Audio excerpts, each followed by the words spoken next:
This lesson is an introduction into enzymes and its role in energy systems. Let's think globally in terms of life. All living things need energy to survive. So where does that energy come from? Well, the primary source of energy for all life on Earth is the sun. The reason for this is there are organisms that have evolved to be able to harness solar energy and convert it into organic molecules living things can use to survive. Plants are an incredible example of this. We refer to them as autotrophs because they were able to generate their own food from solar energy. Now, the solar energy doesn't end here. It's been converted to organic molecules, which other organisms, heterotrophs, or organisms that have to consume other things for energy, can obtain. Herbivores like this giraffe are going to be able to eat those organic molecules and use that as their source of energy. And this chain of energy will continue to move up. Carnivores like this lion will in turn eat an organism like the giraffe and extract organic molecules from its tissues to use for energy. But life has an energy problem. Let's see this with an example of an herbivore like this beetle eating a leaf. As this beetle consumes the organic molecules that leaf is made of, what happens to the molecules it consumes? Well, 50% are lost as waste, particles and molecules that cannot be used for energy. 33% of it, however, is used to maintain the general life processes that beetle needs to survive, to move, to carry out the chemical processes needed to sustain itself. These together make up the energy lost just to survive for the day. Only 17% of the energy it obtains from those organic molecules are gained and used for things like growth or stored for later. Life is really expensive. Most of the energy living things obtain from organic molecules is lost. So how does life exist off of such a tiny amount of energy that's available to it? Well, let's think about what a metabolism is. Metabolism is just all of the chemical reactions necessary for life. Generally, it's some kind of organic molecule that is digested and used for energy. Specifically, looking at the molecular level, this is the forming and breaking of bonds. Life is always breaking and building molecules. Let's look at molecules coming in. Let's say a heterotroph consumes something like a hamburger. That heterotroph is going to break those molecules down using hydrolysis or dehydration reactions like you can see here. These reactions are what we call catabolic, meaning that something's being broken apart. To look at it from an energy perspective, these reactions are referred to as being exergonic. When something is broken down, energy is released, and the molecules that remain are now in a lower energy state. I'll say that again. Exergonic reactions are when energy is released. Remember that in biology, we're thinking in terms of systems, not in terms of individual molecules. Once those individual molecules are extracted, living things can then use that to grow, repair, and build new structures. So instead of breaking, we'll now be building molecules together. This is done by a dehydration or synthesis reaction, and we refer to it as being anabolic because something is being built. From an energy lens, here, energy needs to be supplied in order to build a molecule, so we refer to it as being an endergonic reaction.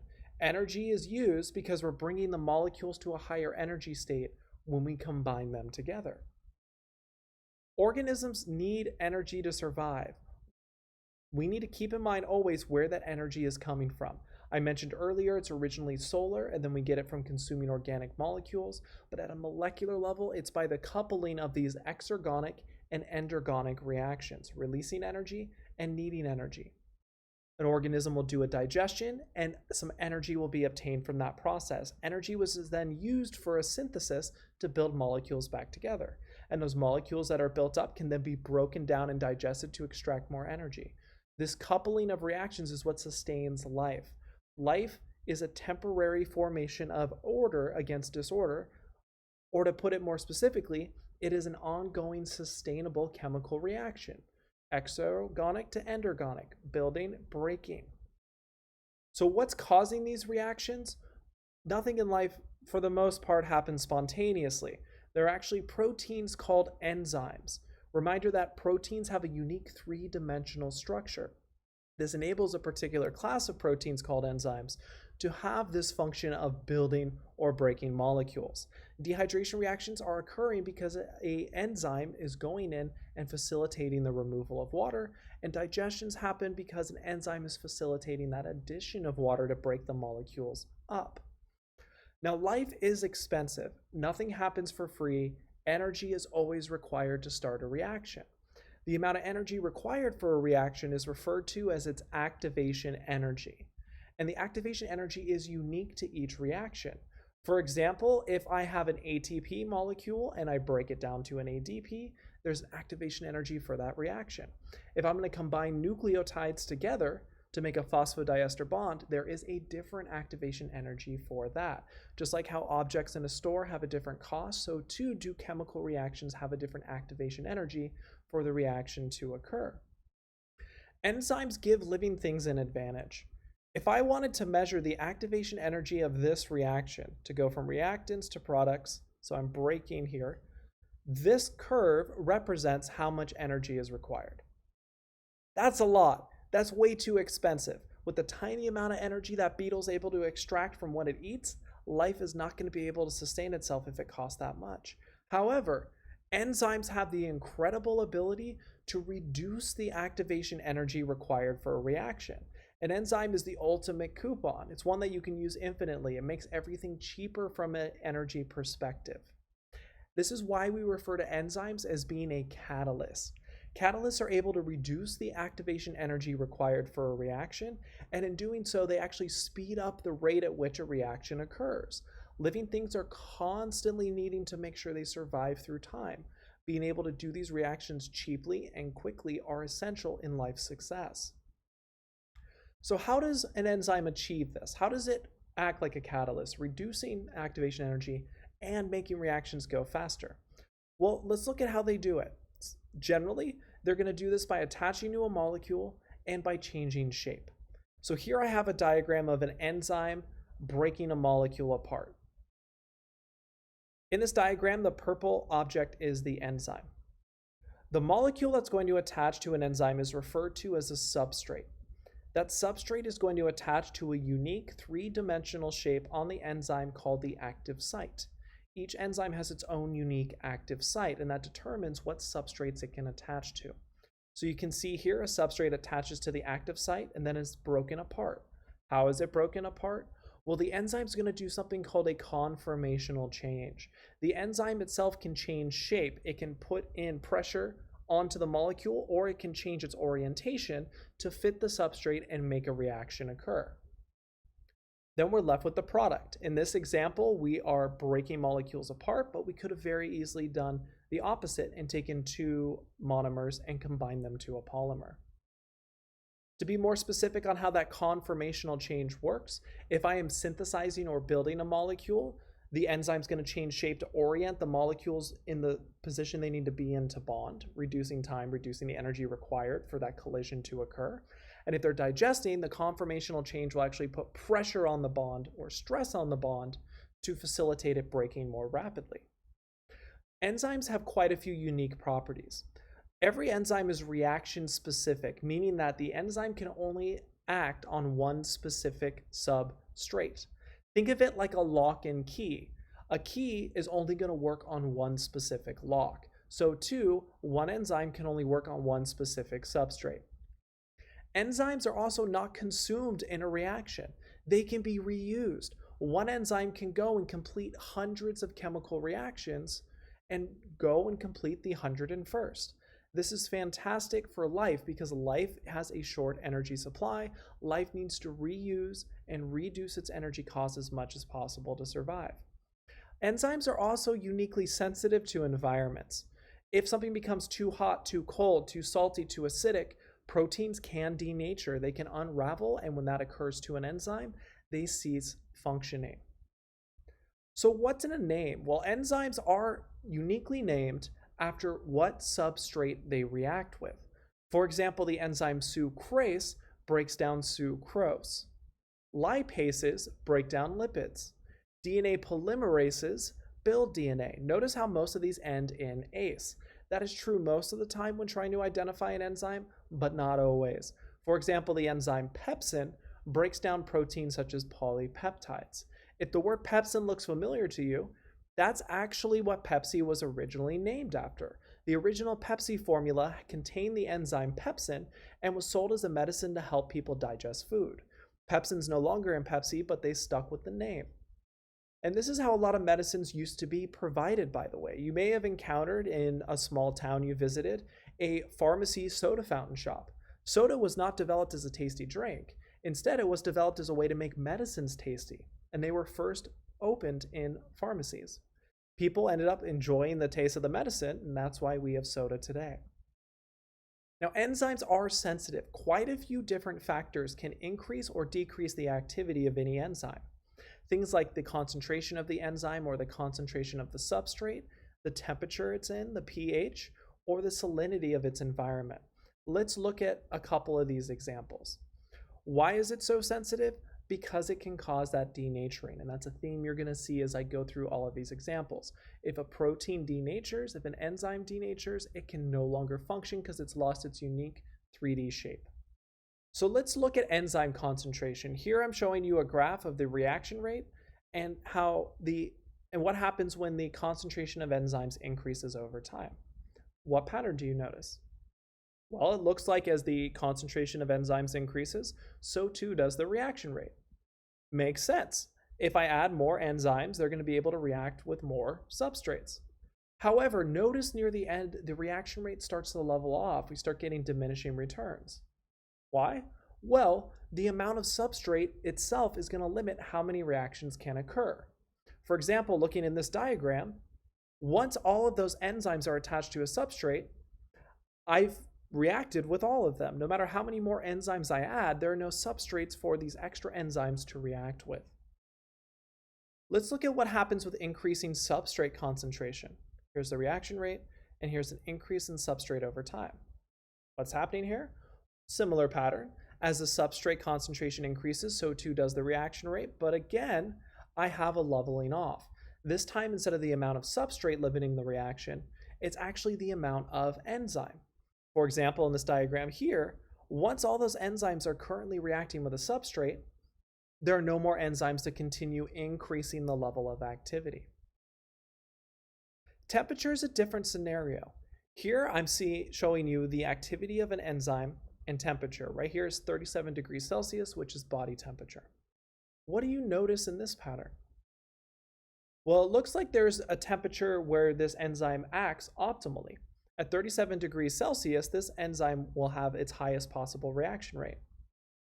Why? Because that's where the most collisions are going to occur, the most incidences of the enzyme colliding with the substrate.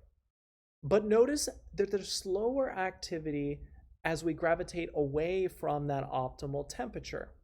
Why does it slow down? Well, there's fewer collisions at the higher temperature or the lower temperature between the enzyme and the substrate. And then when we get to extreme temperatures, there's no activity at all. Why would this be? Why would the enzyme suddenly stop working? Well, at extreme temperatures, that enzyme's going to denature. The bonding holding together that protein is going to fall apart, and once it loses its structure, it loses its function.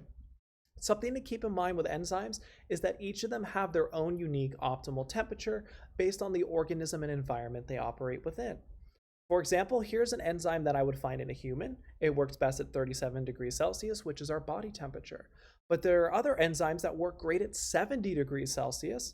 We find those in bacteria that live in hot springs.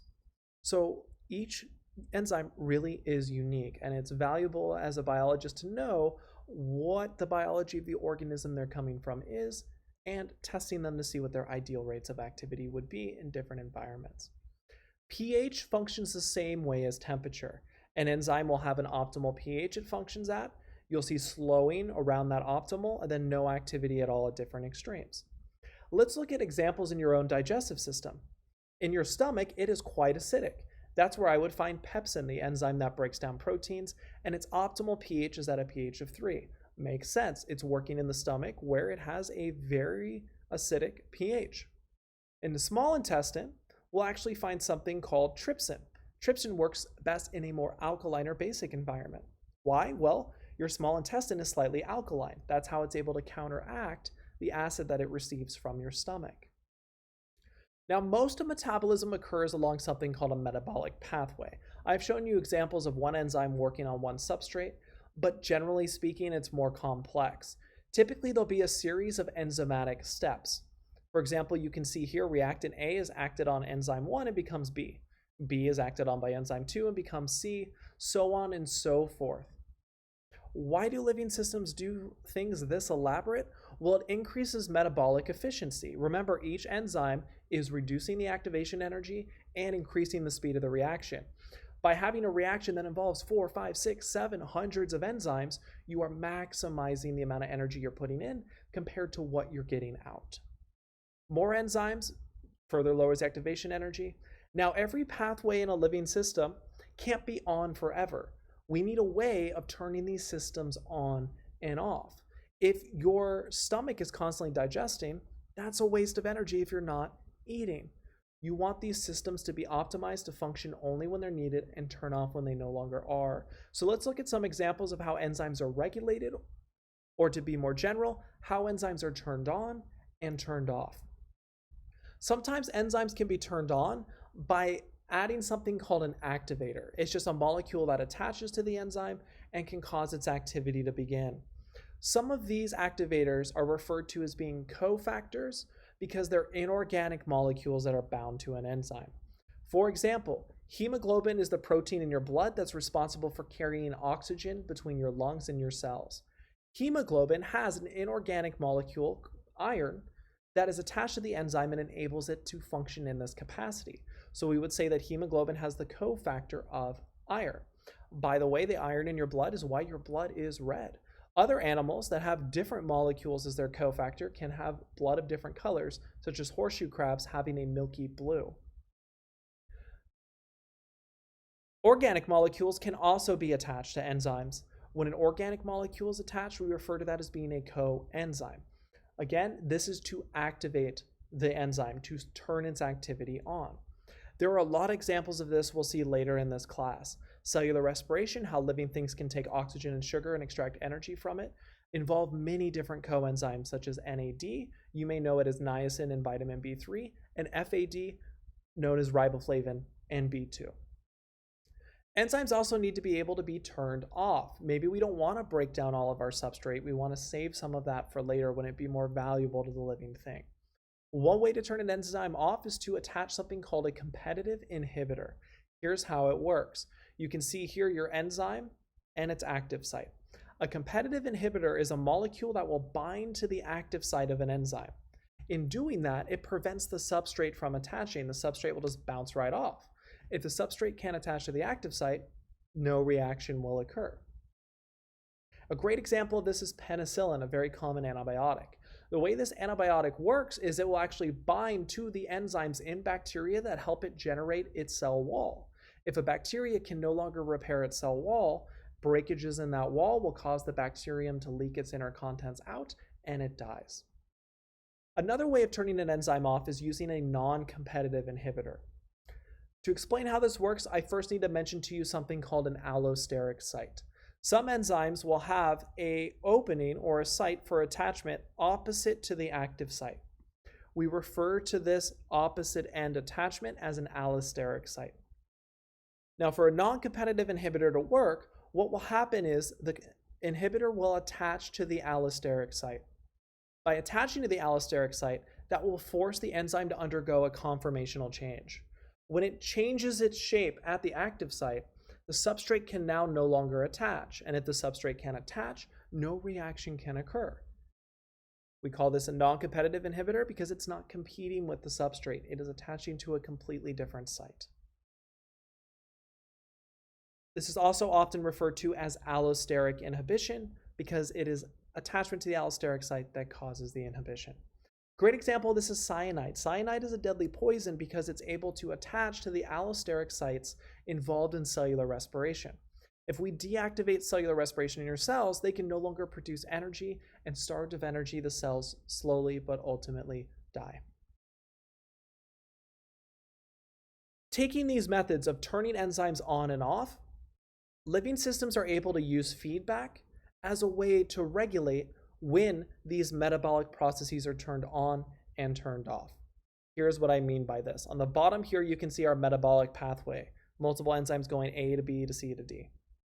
By using feedback, what that means is some product in this chain can provide a message back to the start to tell it to continue or to stop. So if I'm going to regulate this metabolic pathway by feedback inhibition, I'm going to be stopping the production of the end product. So in this example, my end product is G. If I'm going to use feedback inhibition to regulate it, the presence of G can actually go back to the beginning of the process and be used as an allosteric inhibitor to shut down the entire metabolic process. Let's look at another example of feedback inhibition. Here, what you're seeing is a synthesis of an amino acid called isoleucine from the amino acid threonine. So here's my initial substrate of threonine. It attaches to the first enzyme and it undergoes the different steps in the metabolic pathway. The end product of isoleucine, once it's in a large concentration, will actually collide with the initial enzyme here at its allosteric site. Once it attaches to the allosteric site, that first enzyme undergoes a conformational change and it's no longer able to accept substrate.